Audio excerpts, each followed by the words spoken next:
अच्छा रीमा, बुनियादी सवाल का तो आप जवाब देंगे और हमें कानूनी तौर पर समझाएंगे कि कितना वज़न है जो मंसूर साहब ने ऑब्जेक्शंस उठाई हैं, लेकिन ये बताइएगा इरफान सिद्दीकी साहब ऑब्जेक्शन उठाते हैं इस ख़त के ऊपर और वो कहते हैं कि आर्टिकल 239 5 और 6 ये कहता है कि आइनी अमेंडमेंट या आइन का कोई भी मामला कोर्ट के अंदर क्वेश्चन नहीं किया जा सकता, यानी जो तरमीम है उसको नहीं उसके खिलाफ दरख्वास्तें नहीं सुनी जा सकती। इस ऑब्जेक्शन में कितना वज़न है? जी शुक्रिया लीना। मेरा ख्याल है हमारी सुप्रीम कोर्ट की जूरिस्प्रूडेंस इस पे वाजे है कि ऐसी कदगन नहीं है कि सुप्रीम कोर्ट ऐसी पिटिशन सुन ही नहीं सकती। अब उसमें दो मामलात हैं, एक प्रोसीजरल है कि क्या सही तरीक़ाकार अपनाया गया इन कॉन्स्टिट्यूशनल अमेंडमेंट्स को पास करने के लिए। इस पे तो मेरा ख्याल है कोई कंट्रोवर्सी या डिबेट मौजूद ही नहीं है कि प्रोसीजरल ग्राउंड्स पे अगर कोई इरेगुलरिटी है या सही कॉन्स्टिट्यूशनल प्रोसीजर अडॉप्ट नहीं किया गया तो सुप्रीम कोर्ट वो केस सुन सकती है। एक डिबेट जो इस मुल्क में है और कभी आगे जाके हम इस पे मजीद बात करेंगे कि क्या बेसिक स्ट्रक्चर या सेलिएंट फीचर्स के ग्राउंड पे सब्सटैंटिव प्रोविजंस जो हैं उनको अदालत स्ट्राइक डाउन कर सकती है कि नहीं, इस पे डिबेट है। लेकिन और मेरी एक राय है इस पे, कभी तफसील में बात इस पे करेंगे। लेकिन सुप्रीम कोर्ट का एक फैसला मौजूद है फुल कोर्ट का, जिसमें मेजॉरिटी जजेस ने ये कहा कि सुप्रीम कोर्ट ये केसेस सुन सकती है और वो सब्सटैंटिवली रिव्यू करके ये भी कह सकती है कि आइन के सेलिएंट फीचर्स या बेसिक स्ट्रक्चर से इनकंसिस्टेंट हैं कॉन्स्टिट्यूशनल अमेंडमेंट्स। सो ये जो एतराज़ात हैं, मेरा ख्याल है सुप्रीम कोर्ट ने खुद माजी में अपनी जजमेंट्स में इसका जवाब दे दिया है और ऐसी कोई पाबंदी नहीं है सुप्रीम कोर्ट पे कि वो ये पिटिशन सुन ही नहीं सकती। ऑल्सो सुप्रीम कोर्ट ये पिटिशन सुन के भी ये कह सकती है कि क्या लिमिटेशंस हैं उसके रिव्यू पावर्स में जब कॉन्स्टिट्यूशनल अमेंडमेंट्स चैलेंज हो रही हो। सो ये ऐसी चीज़ है जो आप ऐसा नहीं कह सकते कि पिटिशंस पड़ी हैं आप सुन ही नहीं रहे और हम अस्यूम कर लें कि सुप्रीम कोर्ट के पास पावर नहीं है। ये एक जजमेंट आनी चाहिए सुप्रीम कोर्ट की तरफ से जिसमें वो बताए कि उनकी जो रिव्यू की पावर्स हैं कॉन्स्टिट्यूशनल अमेंडमेंट्स में वो क्या है और क्या नहीं है। सो ये एतराज़ तो मेरा ख्याल है बिल्कुल दुरुस्त नहीं है। दूसरा, मेरी नज़र में जो शहजाद बात कर रहे थे, प्रैक्टिस एंड प्रोसीजर लॉ जो है उसका सेक्शन 7 जो है वो दो चीज़ें कहता है। सेक्शन 7 कहता है कि जो अर्जेंट मैटर्स हैं, अगर कोई भी कॉज या कोई पिटिशन या केस सुप्रीम कोर्ट में 184(3) का भी जाता है, उसमें अगर अर्जेंट हियरिंग मांगी है पिटिशनर्स ने तो फिर 14 दिन के अंदर अंदर आपने वो केस जो है वो सुनना है। फिर 7A है, उसके बाद इन्होंने जो नया प्रैक्टिस एंड प्रोसीजर लॉज में जो अमेंडमेंट्स किए हैं उन्होंने सेक्शन 7 को रिपील नहीं किया, उन्होंने मजीद 7A ऐड किया है जिसमें कहा है कि फर्स्ट कम फर्स्ट सर्व पे आपने केसेस सुनने हैं। तो मेरा ख्याल है इस पे भी सुप्रीम कोर्ट की हमें क्लैरिटी की ज़रूरत है कि इन दोनों प्रोविजंस को किस तरह इंटरप्रेट करेंगे।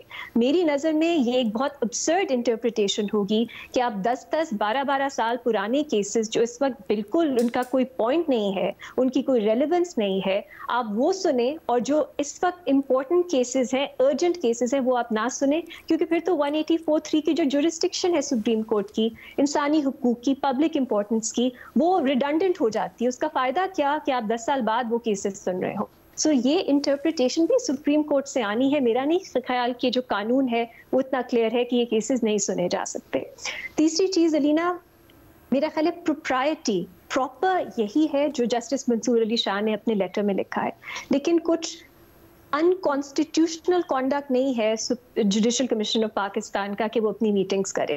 प्रोप्राइटी मैं क्यों कह रही हूँ, क्योंकि बेहतर तरीका तो यही है, अब आप और मैं हम लोग देखते हैं, हमें कुछ समझ आ रही है कि जो जुडिशल कमीशन ऑफ पाकिस्तान ने ये जो उन्होंने अपनी एक प्रेस स्टेटमेंट की उसमें वो कहते हैं कि बहुत अच्छी डिबेट हुई हमारी और हमने ये फैसले कर लिए। मतलब वो उसमें क्या डिसाइड करते हैं। अब जस्टिस अमीनुद्दीन खान को उन्होंने कॉन्स्टिट्यूशनल बेंच का सरबराह बनाया है, क्या आपको समझ आती है कि क्यों बनाया है? ये सवालात तो हमारे भी हैं। तो ट्रांसपेरेंसी तो हम सबको बेहतर ही एक अदालत में एक ट्रस्ट बढ़ेगा। ऑलरेडी एनवायरनमेंट ऐसी है कि अदालत में ट्रस्ट नहीं है, एक फियर है कि ये एग्जीक्यूटिव कोर्ट बन गई है, इसमें कुछ आज़ाद फैसले नहीं हो रहे, तो उसको कुछ तो अदालत को करना चाहिए इस इंप्रेशन को डिस्पेल करने के लिए। तो मेरा ख्याल है ये बिल्कुल सही है, प्रोप्राइटी यही डिमांड करती है। लेकिन क्या ये कुछ अनकॉन्स्टिट्यूशनल कॉन्डक्ट हो रहा है? मेरा नहीं ख्याल। एक जो सबसे सॉलिड ग्राउंड है वो रूल्स का है, क्योंकि ये दुरुस्त बात है कि आप 2010 के जो रूल्स बने हुए हैं, जब कॉन्स्टिट्यूशनल फ्रेमवर्क की जुडिशल कमीशन का मुख्तलिफ था, क्या आप उन्हीं को इस्तेमाल करके जुडिशल कमीशन ऑफ पाकिस्तान को चला रहे हैं? और जो नए रूल्स हैं, मैं देख रही थी उसमें लिखा हुआ है कि चेयरमैन रूल्स बनाएंगे। वो कब बनाएंगे और किस बेसिस पे, क्या प्रोसीजर है जिससे जुडिशल कमीशन ऑफ पाकिस्तान चल रही है, क्या क्राइटेरिया पे वो अपने फैसले करते हैं? हमें कुछ नहीं मालूम, कंप्लीट सीक्रेसी है। तो जो पिछले कुछ सालों में इस मुल्क में एक मूवमेंट थी, एक कॉल्स थी हर तरफ से कि आपने जुडिशियल अपॉइंटमेंट्स में ट्रांसपेरेंसी लानी है, वो वापस चली गई है, बल्कि we gone so many steps backwards, क्योंकि वो ट्रांसपेरेंसी पूरी हद तक खत्म हो गई है। सिमिलरली अलीना, जो पार्लियामेंट्री कमेटी ने चीफ जस्टिस अपॉइंट किए, उन्होंने भी रूल्स नहीं बनाए। हमें ये भी नहीं मालूम उन्होंने किस बेसिस पे फैसला किया कि जस्टिस याया अफरीदी चीफ जस्टिस होंगे, बाकी 2 जजेस जो कंसिडर हो रहे थे वो नहीं होंगे। सो ये लैक ऑफ ट्रांसपेरेंसी बहुत वरिंग है। लेकिन क्या ये अनकॉन्स्टिट्यूशनल है? I wouldn't go that far. Finally Leena, एक बात मैं करना चाहती हूँ, वो है जुडिशल इवेजन की, कि आप कॉन्स्टिट्यूशनैलिटी को छोड़ दें, लेकिन ओवरऑल हम देख रहे हैं पाकिस्तान में सुप्रीम कोर्ट में और कुछ हद तक हाई कोर्ट्स में भी एग्जीक्यूटिव की सहूलतकारी के लिए जुडिशल इवेजन का सहारा ले लिया जाता है। इवेजन का मतलब कि आपके पास केसेस आ रहे हैं, वो उस वक्त बहुत अहमियत रखते हैं, लेकिन अदालत उस पर कुछ फैसला नहीं करती। ये जो ऑर्डिनेंस पास हुई थी प्रैक्टिस एंड प्रोसीजर कानून पे, उसमें भी चैलेंजेस हुए। अब वो ऑर्डिनेंस लैप्स कर गई, कानून बन गया, लेकिन वो अपनी पिटिशंस जो है वहीं पड़ी हैं। पिछले साल दिसंबर में सिविलियंस के मिलिट्री ट्रायल पे सुप्रीम कोर्ट के अपेलेट बेंच ने सस्पेंड कर दी जो ओरिजिनल बेंच था उसकी जजमेंट। साल हो गया, वो लोग 80 से ज्यादा अभी भी मिलिट्री डिटेंशन में हैं। उनका पेट किसी को नहीं पता अब क्या होगा, क्योंकि सुप्रीम कोर्ट इस चीज पे, इस मामले पे फैसला ही नहीं करे। एक बेंच बनता है, दूसरा बेंच बनता है, एक कंफ्यूजन है कि कौन ये केस सुनेगा। 1 साल हो गया और यहाँ लोगों की right to liberty, fair trial at risk है। अब 2 साल बाद फैसला आता है, उन्हें क्या मतलब, उनकी तो सजाएं शायद 2-3 साल से ज्यादा ना हो, लेकिन 1.5 साल से वो मिलिट्री डिटेंशन में है। सुप्रीम कोर्ट फैसला नहीं कर रहा। रूडा का केस आप देख लें, 2022 में एक इंटरिम ऑर्डर सुप्रीम कोर्ट ने दिया कि रूडा अपना काम कर सकती है, लेकिन मजीद लैंड एक्वायर नहीं करेगी। उस ऑर्डर की खिलाफ वर्जी हो रही है, रूडा मजीद लैंड एक्वायर कर रहा है। सुप्रीम कोर्ट ने 2-2.5 साल हो गए, वो सुना ही नहीं केस। तो ये एक बहुत कन्वीनियंट तरीका है कि आप एग्जीक्यूटिव की या किसी की सहूलतकारी के लिए आप जो वो चाहते हैं उन्हें दे दें, फैसला ना करके, फैसला किए बगैर भी आप उनको जो वो चाहते हैं वो दे दें। और इसमें भी यही लग रहा है, इस वक्त एग्जीक्यूटिव यही चाहती है कि ये 26th अमेंडमेंट जिस तरह वो लाई गई, सबको पता है ये उनके कुछ ऑब्जेक्टिव्स हैं। जब तक वो ऑब्जेक्टिव्स पूरे नहीं होते, वो नहीं चाहते कि इस पे मजीद अदालत में फैसला जो भी आए, इस पे एक डिबेट हो, इस पे एक डिस्कशन हो, टीवी पे बार बार 26 कॉन्स्टिट्यूशनल अमेंडमेंट डिस्कस हो, वो नहीं चाहते। और हम देख रहे हैं अदालत भी वो केस नहीं सुन रही।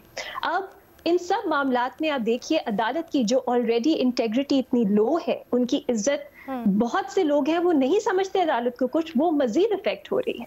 तो इसलिए जो जस्टिस मंसूर अली शाह ने पॉइंट्स रेज किए हैं वो अहमियत रखते हैं, लेकिन मुझे नहीं लगता उनमें कुछ होगा, क्योंकि इस वक्त जो एक सिस्टम चल रहा है उसमें ये सूट नहीं करती बातें जो वो रेज कर रहे हैं। अच्छा, एक कानूनी नुक्ता क्लियर कर दें, फिर आपने एक बहुत ही दिलचस्प दरवाज़ा खोला है एक डिबेट का, मैं उसकी तरफ जाना चाहूँगी। मुझे ये बताएं, ये जो कहते हैं कि 184(3) के तहत भी फुल कोर्ट जो पूरी सुप्रीम कोर्ट पर मुश्तमिल हो वो समाअत कर सकता है, तो क्या आपकी नज़र में या कानूनी राय में ऐसा है, या फिर हमने कुछ दिनों पहले जस्टिस जमाल के भी, जस्टिस मोहम्मद अली मजहर के भी रिमार्क्स सुने जिसमें वो कहते हैं 7 रुकनी बेंच या फुल कोर्ट तस्वर हो। आपने भी अपने इंट्रोडक्शन में कहा, मेरा ख्याल है जस्टिस मंसूर अली शाह ये नहीं कह रहे कि इस कॉन्स्टिट्यूशनल अमेंडमेंट में प्रोटेक्शन दी गई है फुल कोर्ट को, वो कह रहे हैं कि ऑलरेडी आइन डिस्टिंग्विश करता है बेंचेस को फुल कोर्ट से, या जो पूरी अदालत बैठती है उससे, और इस आईनी तरमीम ने उसको नहीं छेड़ा। तो ये वो सवाल कर रहे हैं कि उनकी नज़र में फुल कोर्ट का कॉन्सेप्ट रिडंडेंट नहीं हुआ, वो अपनी जगह एग्जिस्ट करता है, इस कॉन्स्टिट्यूशनल अमेंडमेंट ने उसे खत्म नहीं किया।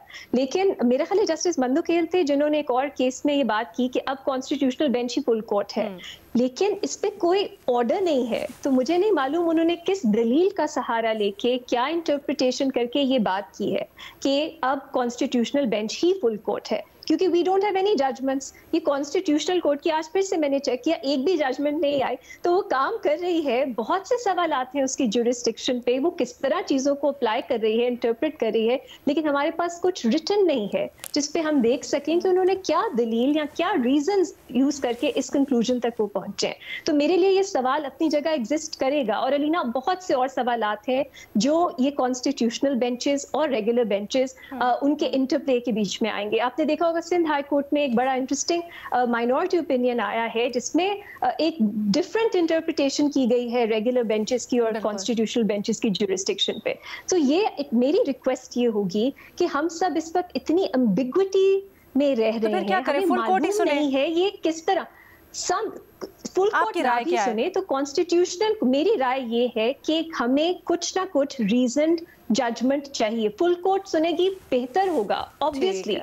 हमारी, एटलीस्ट मेरी हमेशा से राय रही, ऐसे कंट्रोवर्शियल मामलात में आपको फुल कोर्ट को ये केसेस सुनने चाहिए। जब 18वीं 21वीं तरमीम चैलेंज हुई थी, फुल कोर्ट नहीं सुना था। आप judicial commission of Pakistan constitutional bench ही बना दे फुल कोर्ट। तरीका तो मौजूद है, अगर आपका ये मानना है कि कॉन्स्टिट्यूशनल बेंचेस ही हैं, तो अब 2 महीने बाद बदल रहे हैं ना, वो फुल कोर्ट को कॉन्स्टिट्यूशनल बेंच बना दे। लेकिन अलीना, पीछे इसके पॉलिटिक्स है कि वो क्यों नहीं बनाना चाहते, अनलेस ऑफ कोर्स वो मजीद 10-12 जजेस सुप्रीम कोर्ट में और अपॉइंट करें, फिर उनको जब नंबर्स अपनी पसंद के मिले तब वो ऐसा कर लें। ये इम्पोर्टेंट है कि ये सब मामलात कि हमें जवाब मिले, वो हमें नहीं मिल रहे। ये मेरे लिए ज्यादा अहम है इस वक्त।